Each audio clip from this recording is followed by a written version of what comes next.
and welcome to Not Movie Hacks. This is Tyler, and that's Matt. And he's pretty sad because he didn't watch Mute over the weekend. Matt, you really missed out on. Why can't you talk? Because you're right there was just funnier than any line in the entire movie. All right, so. Mute is a film by Duncan Jones, who did stuff such as Source Code, Warcraft, Moon, and now Mute. And it's a straight to Netflix. Netflix gave Duncan Jones free reign to do whatever the hell he wants with this movie, and now we got this giant piece of shit.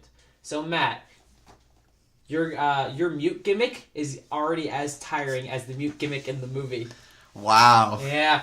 Boom! Alright, so I want to talk about pros for Taylor Swift movie, a new one. I want to talk about the performances.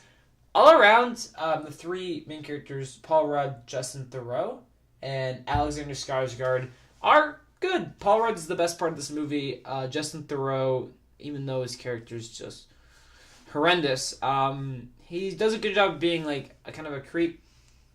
And Alexander Skarsgård can convey emotion really well through his eyes, his big, beautiful eyes.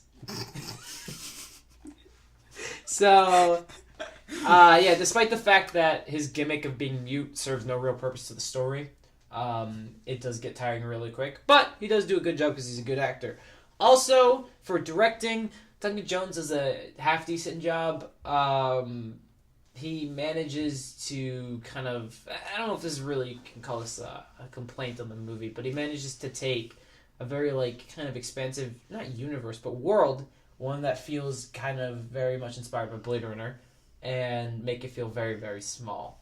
That's sort of a compliment, and sort of like, wow, you kind of suck. And the cinematography. The movie does look amazing. It looks competent. The world looks lived in. It does look cyberpunk. If it was released in the theater, would you does it look like a movie that could have been released in the theater? Yeah, it was. It by all means, it wouldn't have made any money in the theater because it's boring as hell. But it looks like a movie you would see in theaters. It looks really nice. So, and despite a very, very lackluster and bland score, the opening composition. You gotta help me out here. The opening score... I don't think I want to, though. The opening score is good. Then it just becomes bland crap. So, I want to talk about all the cons. I looked it up. Duncan Jones did the screenplay, and this is his passion project story. That being said...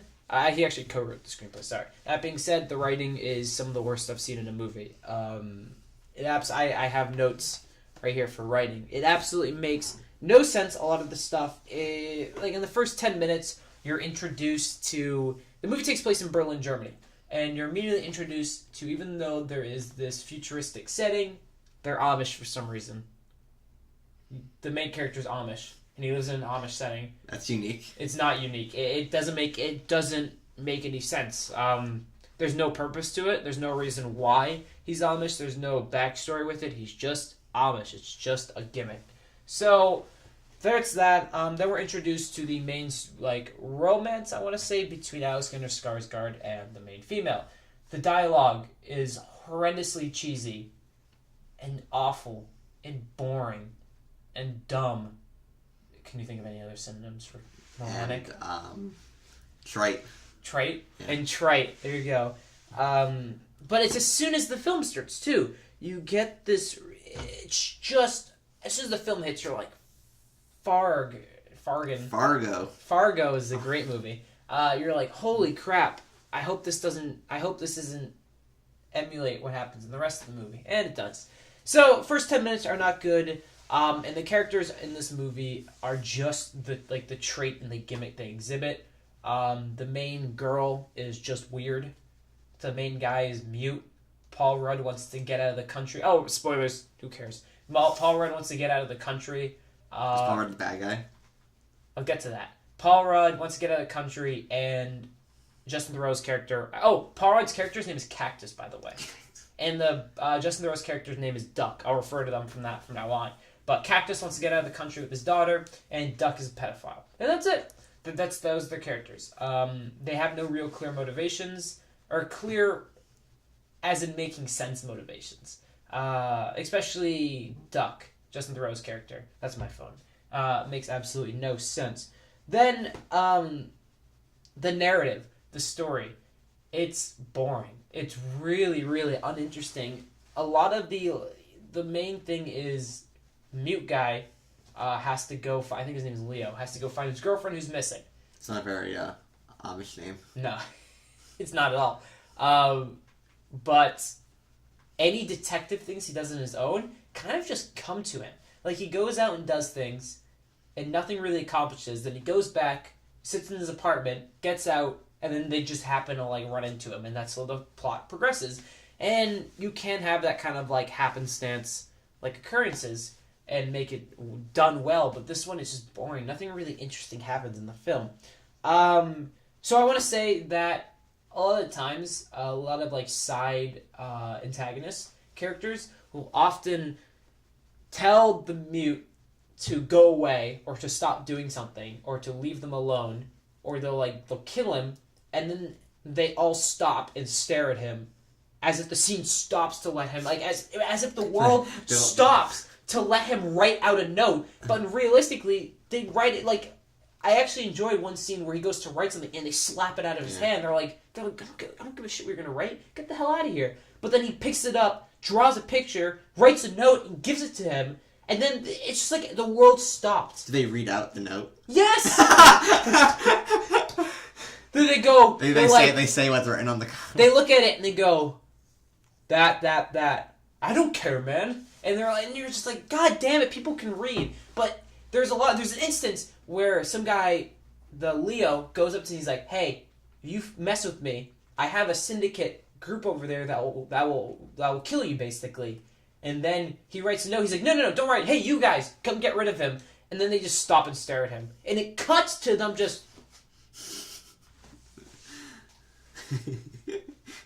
The movie was written in real time. It would, but it's like, I'm not joking. It's a solid 15-second cut of them just... Maybe they're trying to be... Was it attempting to be, like, humorous? Because there's no humor in the movie. Except for Paul Rudd. The only humor in the movie is Paul Rudd's character. Everything is played straight. There's no humor in these characters. So when you have a threat that's made and they just go...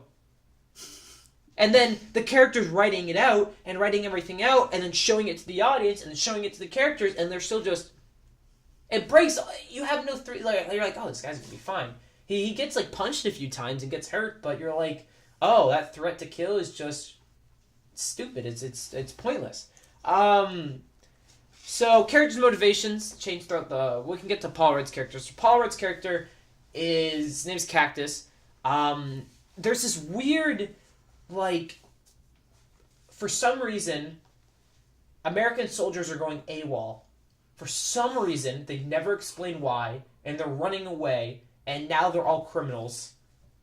Except there's a major of the army there who's like, hey, Paul Rudd, because Paul Rudd was in the army, and is like, hey, how's it going? He addresses him by the actor's name. Yeah! He's like, hey, Cactus, how's it going? And then he makes, like, a veiled threat, and then you never see the general again, and you're like what? You're like, what is the point of this? Isn't he supposed to be a criminal? But it is what it is. So Paul Rudd's whole motivation is he wants to go back to the States, even though it doesn't make any sense because he would be arrested. Yeah. But whatever, he has a daughter. And yeah, so, but then his whole motivation is he wants to get back to the States, wants to be a sort of good father. Is he a bad guy? Yes. Okay. He's like a pseudo bad guy. The real bad guy was the pedophile, and I'll get to that. But then, all of a sudden, he becomes like an asshole. And then they try to reveal it by showing that he's an asshole the whole time, and was the one who kidnapped the girl and killed her. And you're like, oh, that's cool, I guess. It comes out of nowhere. You get like a small little thing where it's like, it doesn't make any sense, because I think the girl that got kidnapped is the ex of Paul Rudd's character, and she had the baby. Except I'm all for it, not explaining things to the audience, but it's like Atomic Blonde, where you have no idea where alliances lie, and you're like, how did that? What's going on? It's like that. So there's no lesbian sex. There's no lesbian. Oh, that was a great scene. There's nothing of that. So Paul Rudd just becomes an asshole and threatens like this midget security guard. It's like spits in his face or something, and like has a big knife, even though he would have been arrested. And then him and Justin Theroux. I think there's a hint that they're gay or something. It might have been a joke, but they like shared bunks in the army, and they call Justin Theroux calls Cactus Babe, like they call him Babe, and they act gay, and it's really weird because it's never explained. It just the script is like Duncan Jones was just like, we should make this movie a little bit PC. Let's make him gay, or sort of gay. I don't know. It just doesn't make any sense. So let's get to the worst part of the movie, Matt.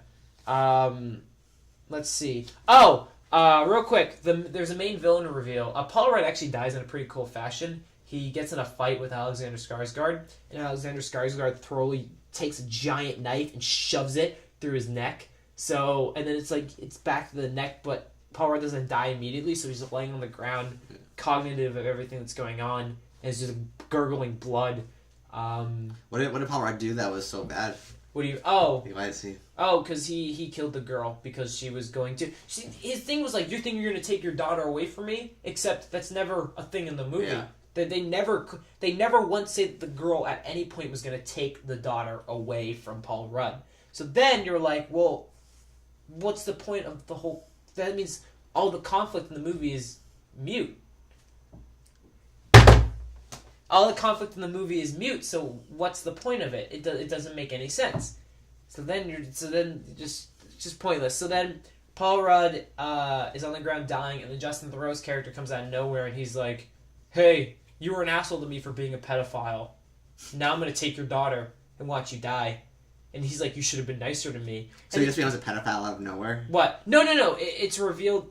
So it's like it's hinted at the beginning of the movie. Actually, it's not even hinted at. The character goes like, he's like, there's like a schoolgirl, and she like goes down, and you kind of see like butt cheek a little bit. He's a like, schoolgirl? Yeah, like that was in the movie. Yeah, and he's like, I like him young, and you're like, they're in a bowling alley, and then Paul Rudd like crushes his hand with the bowling ball, and he's like, I'm joking, man, I'm joking, and then there's a scene. He breaks his hand with the bowling ball. No, he like crushes it a little with the bowling ball, and then Paul Rudd's like, yeah, man, just take the beer. And he puts the beer on it. And then, like, they're all chummy. It doesn't make any sense. But then there's a scene, because Justin Theroux does, like, transplants, like, artificial, like, mechanical transplants. And then he gives... So he helps a girl. This is when you know he's a pedophile. So he helps a girl. You know he's a pedophile. So he helps a girl, and then he sets up a camera behind her while she's walking on, like, a treadmill to, like, see how she's... Because you think it's like, oh, okay, so she's just... to video how she's walking. But in reality, the little fucking... You know how the hospital gowns, like, come down, like, half right there? You see, like, the girl's underwear in her butt. Wait, is it how old's the girl? Like 10! Oh, this is in the movie? Yeah, and he's like... They can't just suggest it? No, it's like, he takes the camera and you see through the camera, like, what he's seeing, and he's just, like, focusing on the ass, and you're like, where is the subtlety? You're like, this is just tactless. You're like, there's no point for it other than to make the character unlikable. But you can do that. You can make a character unlikable by subtly hinting that in fact he's a pedophile. What's it called? Black Mirror's episode "Shut Up and Dance" is the perfect example of this. Because the perfect example is from season 6 of Game of Thrones. It's like Lord Gostock likes little boys. Oh, shut up. But okay, because in "Shut Up and Dance," it's revealed that he's a pedophile at the end. So then now you think back of his interactions with a kid at the beginning episode, and you're like, damn, that's creepy. Yeah. And it adds so much more to the character. And this one, there's no point for it. I don't know what the hell Duncan Jones was thinking. He's just...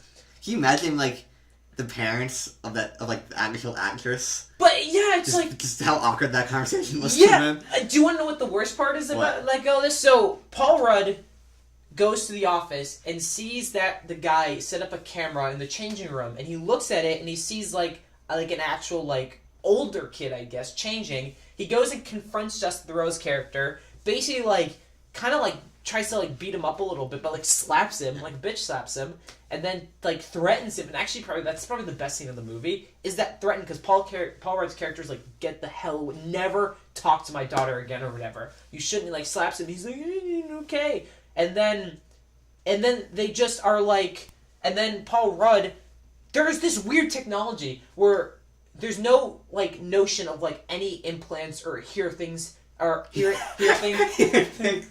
Earphones? Or earphones. And there's no like, oh my god, I'm going for 15 minutes. Oh my god. And there's no implication of it. And Paul Rudd's like threatening him and then just stops and goes, I got my papers. And it's just staring there, but you can't see anything is happening. They never make that technology clear. So you're just standing there and you're like, what the hell's happening? And then Paul Rudd is like, hey man, sorry for being an asshole to you, even though you know the character is a pedophile, and it's like, hey, let's go get dinner, and then they go to a mall, and then they hang out, and then it cuts to Justin Theroux's character window surfing on like an open like freaking car window that you open up. He's like in a tunnel, and you're like, what is happening? And then they're all chummy, and then later in the movie, Paul Rudd's like, hey man, I was sorry for being an asshole later. And you're like, what is happening? I'm sorry for reacting when you were checking out my daughter. Yeah, there's a scene where he takes the daughter, like, before you, like, know he's a pedophile, but you're like, oh, this dude's a creep. He takes the daughter on the lap, he's like, hey, da-da-da, but, like, not actually, but, like, now the implication is that, it's really weird. Except Paul Rudd just seems to forget about that. Paul Rudd, and then Paul Rudd, he's not really a super bad guy. Like, he just... there's no motivation. So then now it's like they Duncan Jones stabs Paul Rudd's character in the neck basically, and then does it feel like he doesn't deserve it? No, not really. You're watching him suffer for no reason. You watch him with a knife. Yeah. And Paul Rudd's like trying to like motion. He's gurgling out blood. His eyes are bloodshot. And he's just dying. And Justin Theroux comes down. He's like, "You should have been nicer to me." And then like takes a camera showing because the daughter's in the room upstairs, and he like nods to the daughter, and he's like, "I'll be nice to her." Well, Paul Rudd's done in front of Paul Rudd while he's dying. Yeah, and then Paul Rudd doesn't he doesn't really deserve any of this. It's baffling how this movie like can like try to alter like how you perceive these characters. It's like Duncan Jones just doesn't know how to write a script. And also, you can be gratuitous and also have it work like with Brawl and Cell Block, where it's gratuitous violence, but it's worth it because like you feel the struggle that you want these people to get what they deserve. But it doesn't sound like Paul Rudd's that bad of a guy. No, not at all. You're right, because in Brawl and Cell Block 99, you're rooting for Vince Vaughn. You know these guys are the bad guys. In this one, for the first the movie ends about an hour and 40 minutes into it, and then continues for another 20 minutes. The movie is way too long. I don't know how no one edited it down. There's so much just wasteless filler scenes of like detective work that don't go anywhere. Do you want to continue with the story? Oh, because I want to know what happens. Oh God, okay. So Paul Rudd was killed, and then Alexander Skarsgård character finds the girl. She's dead. What girl? The girl that disappeared, his love interest at the beginning. Oh, the blue-haired girl? The blue-haired girl. Oh, she died? Yeah, she dies. She gets, like, wrapped up in a bag so she can't breathe. And the only scene of Paul Rudd being a bad guy... Well, I mean, he did murder the girl, but he does it. He's like, you're gonna take my daughter away from me. You're not... He's like, you bitch, or whatever. But that's not set up at all. No, it's not set up in the slightest. So then Alexander Skarsgård finds him, stabs him. Paul Rudd's dying. Justin Theroux's character comes down. Justin Theroux then knocks out Alexander Skarsgård character, takes the daughter. Then the next scene is Justin Theroux's character, because he does implants, putting a voice box in the mute character. So then you're like, what was the point of the gimmick? How about you instead take away the voice? You start with the character not being mute, and then to add to the villain of it, have the character rely on his voice or whatever. He'd be like a very strong voice character, and then have Doc or Justin Theroux's character cut out the voice box, so now your character's helpless. Instead, he gets a voice box, so there is all his character. His character's gone. And then Justin Theroux, I think, is going to take away... is going to kill Alexander Skarsgård, because Alexander Skarsgård has a photo of his girlfriend in front of like a mountain or whatever, and then apparently it's supposed to be a reveal that Paul Rudd and her were like liked each other and they took the photo here, except it's not a reveal because it's supposed to be like oh shit moment. She was cheating on. No, this was all before because Paul Rudd had a kid with her. Oh. And then, but it's not a real because you know that because you're not an idiot. The people, I mean, a lot of people are, but you can very easily go like, oh, because there's no subtlety in it. So Alexander Skarsgård's like 6'5" in real life. He's a big dude. So yeah, he is. What? Yeah, he is a big dude. So Justin Theroux drags him to the bridge where the water, and is gonna throw him in the water because he's all like out of it and he's hurt and he has his voice box in there. And Alexander Skarsgård just wants him to say, I'm sorry for killing Cactus or whatever, because Justin Theroux liked Bill or liked Cactus or whatever. Does Alexander Skarsgård have a funny voice? The voice box. I'll get to that. There's actually a scene where Alexander Skarsgård's like, "Oh, we shouldn't make your voice so high. You're a big dude," and like dials down the voice like the soprano or whatever. And not really.